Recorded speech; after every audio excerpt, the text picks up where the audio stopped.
Hi. Um, so I remember the last piece, maybe not the last piece, I mean, there may be more of these videos in the future, but something that was really, really important to me was self-care as an act of love. As I was saying before, all healing begins with love. And until you can soften enough to love yourself, show yourself some love in some way, um, you're not going to heal. You know, your body isn't your enemy. You are your body. Your body is trying to give you ideas, trying to give you messages and signals on what's going on. And if you just get angry with it and complain and don't do anything, then you're just going to be in pain and angry and miserable. But if you take a moment and kind of try to figure out what might be going on, you will find connection, awareness, and then healing. I talked about it in an earlier video, but I had to delete it, so I'm gonna remake it with some nice code words. But that leads into it too, because gardening is what helps to allow you to take a step back, like, because you kind of got to sometimes, because sometimes gardening is so relaxing that you just need to sit on the couch for a few minutes and relax. And in that time, you slip out of your brain and into your body, and you notice what you're feeling, and then you can start to notice patterns. And you do it a few times with intention, with awareness, and you notice, oh, this happens and this happens and this happens and this happens. That didn't happen this time. Why didn't that happen this time? And then you'll begin to make connections. But it's that moment of pause and stepping back. That's awareness. And once you show your brain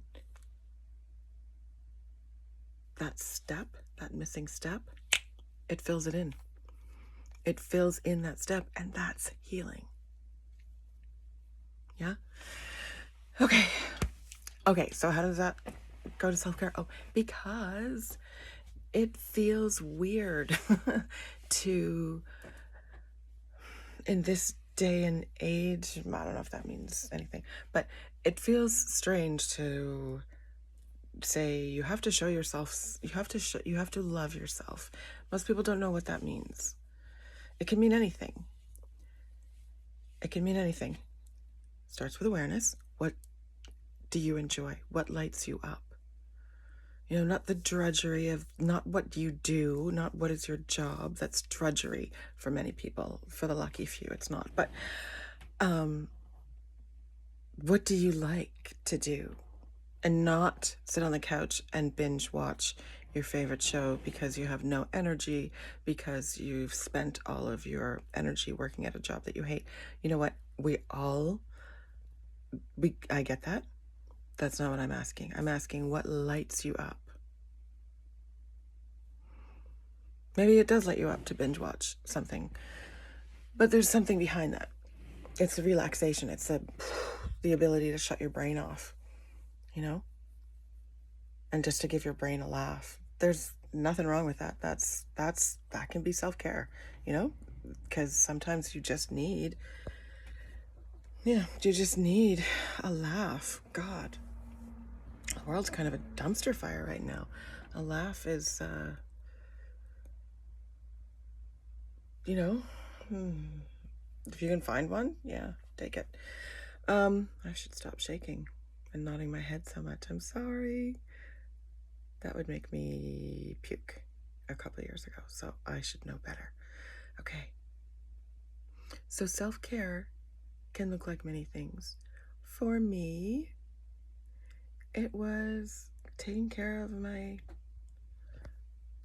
head, my skin, my hair. My hair before this was this long. And when I look back on those pictures, I just think, oh, that poor head. That poor head that got slammed into the pavement. There's nothing protecting it. I'll show you. Maybe I can insert a picture or show it afterwards or somehow with some magic. Yeah, so I make my own face products, and I really threw myself into taking care of my hair, to growing out and taking care of locks, you know? And sometimes it felt really crazy because I couldn't actually do anything. So what the hell was I taking care of myself for? Where was I going? What was I preparing myself? You know? But it didn't matter. I needed to love myself because I hadn't been. And other things.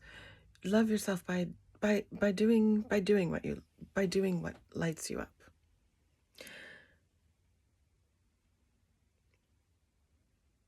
Yeah. So we'll get into that more. But yeah. Okay, we'll talk to you soon.